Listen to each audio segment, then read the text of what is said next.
अच्छा, बिस्मिल्लाहिर्रहमानिर्रहीम। अनडिटरमिन्ड कोफिशिएंट में सुपरपोजिशन अप्रोच के बाद हमारा आज का जो नेक्स्ट लेक्चर है वो है अनडिटरमिन्ड कोफिशिएंट एनिहिलेटर अप्रोच। तो पिछले लेक्चर की तरह हमारा टारगेट फिर भी एक general nth order differential equation with constant coefficients and non-homogeneous differential equation with constant coefficient, इसको सॉल्व करना हमारा टारगेट है। आप देख सकते हैं कि इस डिफरेंशियल इक्वेशन में y, इसके हर टर्म में y कॉमन है। ठीक है, तो y को हम कॉमन ले सकते हैं। y जब हम कॉमन ले लें, इस लेफ़्ट साइड पे ये एक्सप्रेशन रह जाएगा।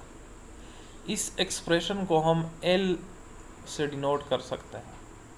ठीक है, ये एक ऑपरेटर के तौर पे हम इसको ले सकते हैं। L का मतलब क्या होगा, ये expression nth order derivative together with the multiplication of nth constant. ठीक है, और एक और डेरिवेटिव n-1 ऑर्डर वाली, और n-1 कोई कांस्टेंट है, इसके साथ मल्टीप्लाई हुआ है। तो इस general nth order differential equation with constant coefficients and also known homogeneous, इसको हम इस फॉर्म में लिख सकते हैं। इक्वेशन 1 को हम इस फॉर्म में लिख सकते हैं। ठीक है, एक बात। दूसरी बात ये कि अगर हम लेफ़्ट साइड का ये हिस्सा ले लें, ठीक है, चलो ये आगे हम एक्सरसाइज एग्जांपल करेंगे, वहाँ पे फिर पता चलेगा इस ये डिस्कशन के लीनियर डिफरेंशियल ऑपरेटर जो होते हैं वो कम्यूट करते हैं, कम्यूटेटिव प्रॉपर्टी एक दूसरे के साथ ये कम्यूट करते हैं। यानी जो भी लीनियर ऑपरेटर फर्स्ट अप्लाई हो जाए कोई फ़र्क नहीं पड़ता। बहरहाल हम इस पर एग्जांपल करेंगे।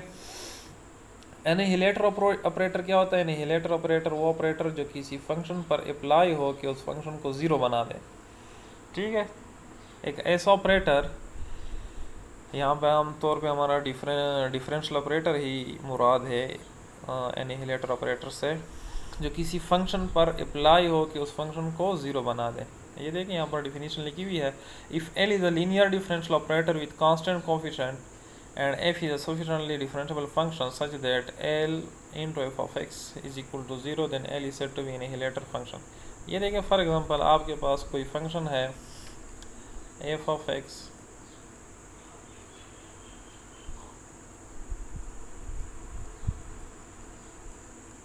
कोई फंक्शन है 1, कांस्टेंट फंक्शन है। तो इसके लिए एनिहिलेटर ऑपरेटर क्या है? सिर्फ d। इसके लिए एनिहिलेटर ऑपरेटर क्या है? d है,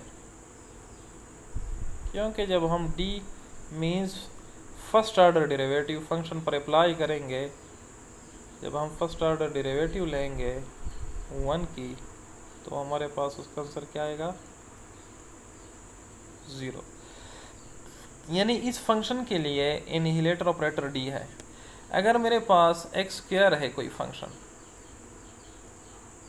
एक्स स्क्वायर, तो इसके लिए एनिहिलेटर ऑपरेटर क्या है? इसके लिए एनिहिलेटर ऑपरेटर मेरे पास है डी क्यूब। डी क्यूब क्यों है? क्योंकि डी क्यूब एक्स स्क्वायर पर अप्लाई हो जाए। D cube means third order derivative. तो 3 मरतबा डेरिवेटिव आप एक्स स्क्वायर पर अप्लाई कर लें, आपके पास 0 आ जाएगा। आप ये चेक कर सकते हैं, ये एक सिंपल सी बात है। ठीक है, तो इस function f of x is equal to x square के लिए एनिहिलेटर ऑपरेटर क्या है? इसके लिए मेरे पास एक्स स्क्वायर के लिए एनिहिलेटर ऑपरेटर d3 है। ठीक है, इस तरह ये ले लें e power x, f of x is equal to e power x।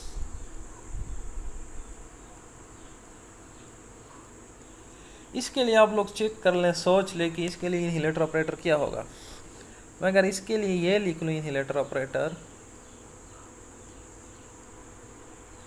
d-1, तो d-1 अगर इस फंक्शन यानी e(x) पर अप्लाई होगा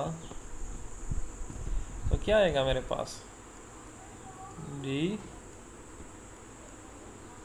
ई एक्स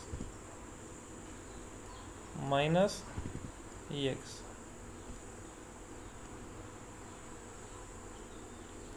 ठीक है। अच्छा,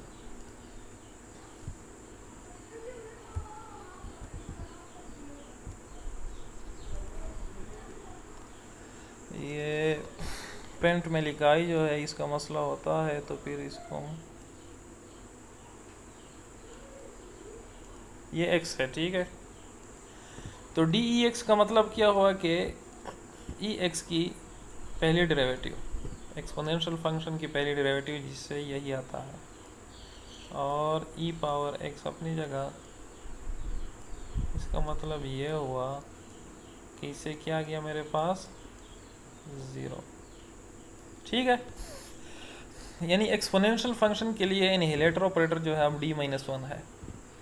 अगर ई पावर अल्फ़ा एक्स आ जाए तो वन की जगह अल्फ़ा आएगा। ठीक है, अगर इस तरह ये सिस्टम चलता रहा है तो हम यहाँ पर ये भी को फिर ऊपर जो है पावर लिख सकते हैं एन, वो आगे आएगा आपके पास। तो इनहिलेटर ऑपरेटर आप लोगों ने सीख लिया कि किसी फंक्शन के लिए एक ऐसा डिफरेंशियल ऑपरेटर जो उसको ज़ीरो बना दे। यहाँ पर हम डिफरेंशियल ऑपरेटर एक पर्टिकुलर केस ले रहे हैं। ठीक है, इनहिलेटर ऑपरेटर की डिफिनीशन ये हो गई। ये चेक कर लें, किधर चले गए, ये वन के लिए इनहिलेटर ऑपरेटर डी है, एक्स के लिए इनहिलेटर ऑपरेटर डी स्क्वायर है, क्योंकि अगर हम दो दफ़ा डेरिवेटिव ले लें तो फिर ये एक्स ख़त्म हो जाएगा, ये फंक्शन है। एक्स स्क्वायर के लिए डी क्यूब है, यानी डी क्यूब का मतलब यह है कि थर्ड ऑर्डर डेरिवेटिव इसकी ले ले, तीन दफ़ा डेरिवेटिव ले ले तो इसको ख़त्म कर देगा वो। तो इसके लिए इनहिलेटर ऑपरेटर डी थ्री है, डी पावर थ्री। ठीक है, और एक्स माइनस वन के लिए इनहिलेटर ऑपरेटर डी एन है। जो किसी पोलिनोमियल का पावर आता है उस पावर से आप एक ज़्यादा कर लें, वो उसके लिए इनहिलेटर ऑपरेटर बन जाता है। ठीक है, अच्छा ये देखिए एक्सपोनेंशियल फंक्शन है ई पावर अल्फ़ा एक्स के लिए annihilator operator D minus alpha है, x e power alpha x के लिए D minus alpha whole power one. ठीक है, ये है होल पावर क्या आएगा, टू आएगा या वन आएगा। हाँ, इसको चेक करते हैं। इसके लिए D minus one whole power one है। ठीक है,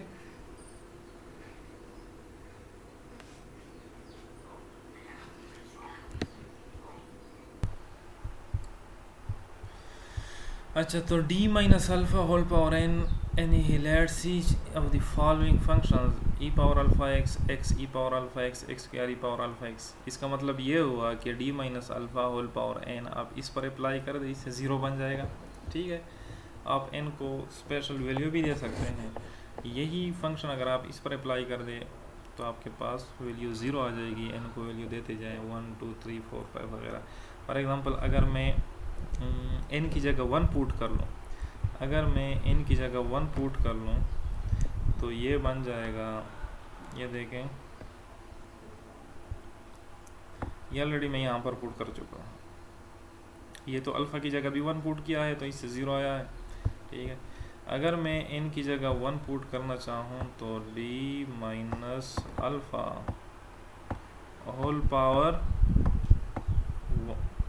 यस होल पावर वन, ये इस फंक्शन को इनहिलेट करता है। आप लोग चेक कर लें। ठीक है, क्योंकि d डेरिवेटिव इस पर अप्लाई होगी, तो जब डेरिवेटिव इस पर अप्लाई हो जाए तो ये आता है अल्फ़ा ई पावर अल्फ़ा एक्स, और माइनस अल्फ़ा ई पावर अल्फ़ा एक्स यहाँ पे इसके साथ मल्टीप्लाई हो जाएगा, तो दोनों एक दूसरे को कैंसिल कर लेंगे और इससे क्या आएगा, ज़ीरो आ जाएगा। तो d minus alpha whole power one annihilates e power alpha x, ये इस फंक्शन को ख़त्म करता है। इस फंक्शन को आप कह सकते हैं कि इसको शूट करता है, मार देता है वगैरह वगैरह। ठीक है, अच्छा एक एग्जांपल करते हैं इस पर। तो पता चल जाएगा आप लोगों को। Find the differential operator that annihilate the given function 1 - 5x² + 8x³ 1 - 5x² + 8x³। अच्छा, इसके लिए ऐसे डिफरेंशियल ऑपरेटर हमने फाइंड आउट करने हैं जो इन फंक्शंस को इनहिलेट कर दें, यानी ख़त्म कर दें। तो अगर हम देखें यहाँ पर एक पोलिनोमियल फंक्शन है और इस पोलिनोमियल फंक्शन की डिग्री क्या है, 3 है। हाईएस्ट पावर यहाँ पे हमें 3 नज़र आ रहा है। तो अगर हम इसके लिए d⁴ चूज़ कर लें, d⁴ means 4th order derivative, तो जाहिर सी बात है d⁴ 1 को भी इनहिलेट करेगा, x² वाले टर्म को भी इनहिलेट करेगा, 0 करेगा और इसको भी इनहिलेट करेगा। तो आप लोग सिंपली चेक कर सकते हैं, d⁴ इस पर अप्लाई कर ले, 0 इस पर अप्लाई कर ले, 4 दफ़ा डेरिवेटिव ले, ठीक है। तो ये चीज़ 0 बन जाएगी।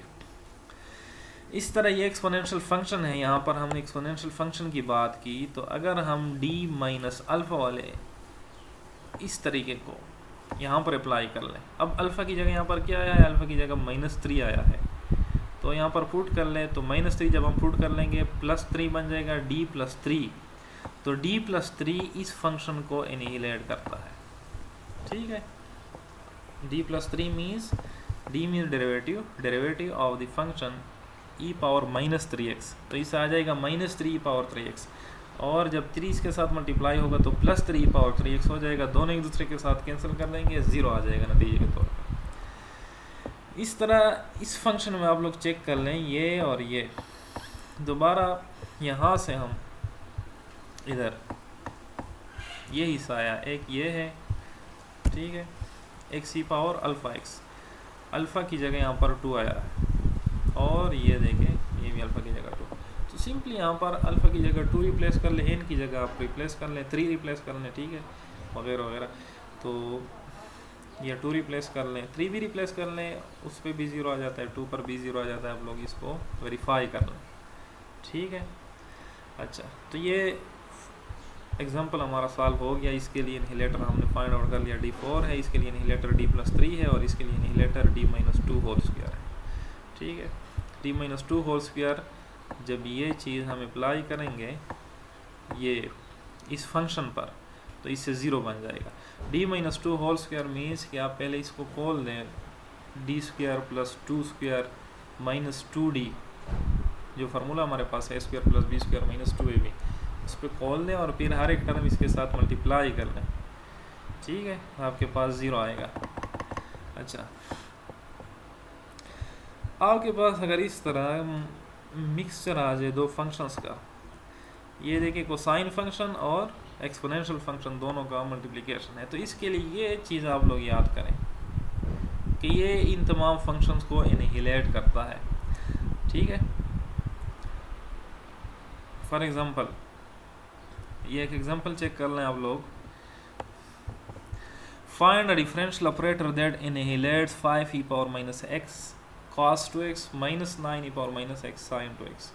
तो आप लोग यहाँ पे चेक कर सकते हैं, ये इसी तरह का एक एग्जांपल है। एक ऐसा डिफरेंशियल ऑपरेटर हमने इस फंक्शन के लिए फाइंड आउट करना है जो इसको ख़त्म कर दे, 0 कर दे, ठीक है।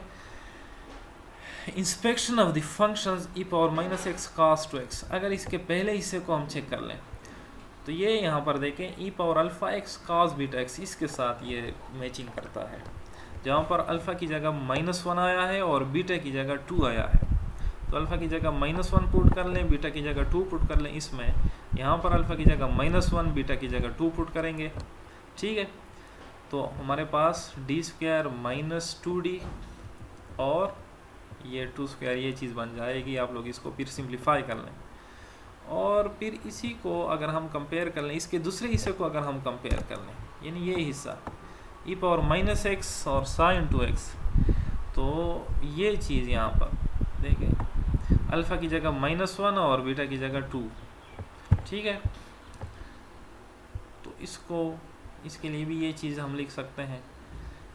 तो यहाँ पर हम अल्फ़ा की जगह -1 पुट करेंगे पूरे फार्मूले में, बीटा की जगह 2 पुट करेंगे, इसको सिंप्लीफाई करेंगे। जब हम इसको सिंप्लीफाई करेंगे ये चीज़ हमारे पास आ जाएगी, ठीक है। जब ये चीज़ हमारे पास आ जाएगी तो फिर हम इसको इस फंक्शन पर अप्लाई कर देंगे जब अप्लाई कर देंगे तो फंक्शन से हमारे पास रिजल्ट क्या आएगा, 0 रिजल्ट आएगा। डी स्क्वायर का मतलब क्या है, 2 दफ़ा डेरिवेटिव लेना। डी का मतलब है सिंगल 1 दफ़ा डेरिवेटिव लेना, ठीक है, और 5 सिंपल उसके साथ मल्टीप्लाई होगा। ये देखें यहाँ पर ये आपको बता रहा है कि ये D square plus beta square, ये अगर इस पर अप्लाई हो जाए इसको भी 0 बनाता है, और अगर इस पर अप्लाई हो जाए इसको भी 0 बनाता है। D square cos beta x means के डी स्क्वायर इस पर अलग पहले अप्लाई कर ले, 2 दफ़ा इसकी डेरिवेटिव ले लें, एक रिजल्ट आएगा आपके पास। पहले जब हम इसकी डेरिवेटिव लेते हैं तो बीटा कॉस बीटा एक्स आता है, ठीक है। दोबारा जब हम इसकी डेरिवेटिव ले लें तो beta square cos beta x आएगा, और जब ये मल्टीप्लाई होगा तो beta square cos beta x के साथ ये दोनों चीज़ें कैंसिल हो जाएंगी, ठीक है। सॉरी, जब हम कॉस बीटा एक्स की डेरिवेटिव लेते हैं तो माइनस साइन बीटा एक्स आता है, beta minus sign beta x, ठीक है, कॉस की डेरिवेटिव माइनस साइन। जब दोबारा हम लेंगे तो साइन की डेरिवेटिव कॉस एक्स होती है, तो बीटा स्क्वायर माइनस पहले से मौजूद है तो माइनस साइन की डेरिवेटिव कॉस हो जाएगी, minus beta square cos beta x, और ये plus beta square cos beta x हो जाएगी, तो फिर 0 बन जाएगा, ठीक है। तो आप लोग ये चीज़ें पढ़ें, ये बहुत ही सिंपल चीज़ें हैं। अच्छा, अब हम ये जानने की कोशिश करेंगे कि एनिहिलेटर अप्रोच के ज़रिए हम किस तरह एक डिफरेंशियल इक्वेशन, एक नॉन होमोजीनियस डिफरेंशियल इक्वेशन को हल कर सकें। इसके लिए एक ही एग्जांपल काफ़ी है। पिछले क्वेश्चन जब हम करते थे तो उनमें से ये होता था कि वाई पी को हम सपोज करते थे इक्वेशन के राइट साइड पे चेक करते थे कि जी ऑफ एक्स किस नेचर का फंक्शन आया है। अगर वो एक्सपोनेंशियल फंक्शन होता था तो हम उसकी जगह कोई जनरलाइज्ड एक्सपोनेंशियल फंक्शन रिप्लेस करते। अगर राइट साइड पे जी ऑफ एक्स की जगह कोई साइन या कोसाइन फंक्शन होता था तो हम उसकी जगह जनरलाइज साइन और कोसाइन के कम्बिनेशन से एक एक्सप्रेशन रिप्लेस करते। अगर राइट साइड पे कोई पॉलिनोमियल होता था तो हम उसकी जगह कोई जनरलाइज्ड पॉलिनोमियल रिप्लेस करते, ठीक है। तो हमारा सुपरपोजिशन अप्रोच था। यहाँ पे हम वाई पी को किस तरह फाइंड आउट करेंगे, ठीक है, कि उसमें फिर हम उसके जो कोफिशिएंट है उसको डिटरमाइन कर लें। तो ये एक एग्जांपल करते हैं इस पर। ये देखिए, ये एक second order non homogeneous differential equation है। हमें पता है कि इसका जो वाई सी आता है वो इस होमोजीनियस पार्ट के ऑक्सिलरी इक्वेशन यानी इसको सॉल्व करने से ये वाई सी हमारे पास आ जाता है, ठीक है। अच्छा, अब स्टेप 2 यहाँ पर हम एनिहिलेटर अप्रोच के ज़रिए यूज़ करेंगे, फाइंड आउट करेंगे, ठीक है, पूरे फंक्शन का एक जनरल सोल्यूशन, पूरे इक्वेशन का। वो क्या है, वो हम चेक कर सकते हैं। यहाँ पर इस डबल डेरिवेटिव ऑफ वाई को हम इस तरह लिख सकते हैं, D power 2 D square. D square means के 2 दफ़ा डेरिवेटिव किस चीज़ की, इस वाई की, ठीक है। वाई यहाँ पर असल में कॉमन लिया गया है। 3y prime, 3y prime means 3d, ठीक है, वाई कॉमन लिया है। तो जहाँ पर 2 दफ़ा डेरिवेटिव इन्वॉल्व है वहाँ पर डी स्क्वायर, जहाँ पर सिंपल डेरिवेटिव इन्वॉल्व है वहाँ पर सिर्फ डी, ठीक है। फर्स्ट ऑर्डर डेरिवेटिव जहाँ पर इन्वॉल्व है, जहाँ पर आपको y नज़र आ रहा है वहाँ पर डी 0, यानी वहाँ पर डेरिवेटिव हम नहीं ले रहे। अच्छा, अब देखें, राइट साइड को चेक करने के बाद हमें यह पता चल जाता है कि ये एक सेकेंड डिग्री पॉलिनोमियल है। सेकेंड डिग्री पॉलिनोमियल के लिए एनिहिलेटर जो है वो डी क्यूब है, यानी 3 दफ़ा हम डेरिवेटिव ले ले तो ये चीज़ कैंसिल हो जाती है, ये चीज़ 0 हो जाती है राइट साइड में। तो हम क्या करेंगे, इस पूरी इक्वेशन पे दोनों अतराफ से हम डी क्यूब अप्लाई करेंगे। यहाँ पर भी डी क्यूब अप्लाई किया, यहाँ पर भी डी क्यूब अप्लाई किया, ठीक है। दोनों साइडों से डी क्यूब अप्लाई किया। ये दोनों डेरिवेटिव को रिप्रेजेंट कर रहा है। डी क्यूब मीन्स 3 दफ़ा डेरिवेटिव लेना, third order derivative. D square means second order derivative. तो हमें पता है कि ये जो है डिफरेंशियल ऑपरेटर जो होते हैं उसमें सेमी ग्रुप प्रॉपर्टी होल्ड करती है। सेमी ग्रुप प्रॉपर्टी मीन्स के उसके पास जो ऑर्डर है वो हम ऐड कर सकते हैं। 3 + 2 5 बन जाएगा, 5th ऑर्डर डेरिवेटिव, ठीक है। और ये डी क्यूब और डी ये 4th ऑर्डर डेरिवेटिव बन जाएगा। अगर हम इसके ऑक्सिलरी इक्वेशन को चेक करना चाहें तो इसका ऑक्सिलरी इक्वेशन हम इस फॉर्म में लिख सकते हैं, ठीक है। अगर हम वहाँ से रूट्स फाइंड आउट करना चाहें तो रूट्स हम ये लिख सकते हैं, m की वैल्यू यहाँ से फाइंड आउट करना बहुत ही सिंपल है। m³ 0 के बराबर पुट कर लें तो पहली, दूसरी और तीसरी वैल्यू 0 आ जाती है। m+1 भी 0 तो m की वैल्यू -1, m+2 भी 0 तो m की वैल्यू -2। तो जनरल सोल्यूशन जो है c1e⁻m1x, लेकिन m1 तो 0 है तो c1 0 हो जाएगा। c2x e⁻m2x, तो ये क्या बन जाएगा, ये भी 0 है, m2 तो सिर्फ c2x बन जाएगा। c3x² e⁻m3x, तो m3 भी 0 है, x² 0 रह जाएगा। और ये m4 जो है -1 है तो e⁻−1x, और ये ठीक है। अच्छा, अब ये पता हमें चला कि यहाँ से जनरल सोल्यूशन इस डिफरेंशियल इक्वेशन का, general solution including complementary function and that particular solution, ये जनरल सोल्यूशन है पूरा हमारा, ठीक है। ये हिस्सा भी है इसमें। अच्छा, अब देखें इसमें ये हिस्सा अगर हम चेक कर लें तो ये हिस्सा पहले से कॉम्प्लीमेंट्री फंक्शन का हिस्सा है। इसका मतलब ये हुआ कि अगर ये रिलेशन 11 जो है ये जनरल सोल्यूशन है इस डिफरेंशियल इक्वेशन 9 की, अगर ये 9 का जनरल सोल्यूशन है तो जनरल सोल्यूशन में तो yp आता है और yc आता है। तो yc तो ये है, ठीक है, ये हिस्सा ये yc है। अगर ये yc है तो जाहिर सी बात है ये हिस्सा जो है ये yp होगा। अगर ये yp है तो हम yp को इस तरह लिख सकते हैं, c1 की जगह a लिख लें, c2 की जगह b लिख लें, c3 की जगह c लिख लें, ये इसी तरह भी लिख सकते हैं। तो yp हमने इस फॉर्म में लिख लिया।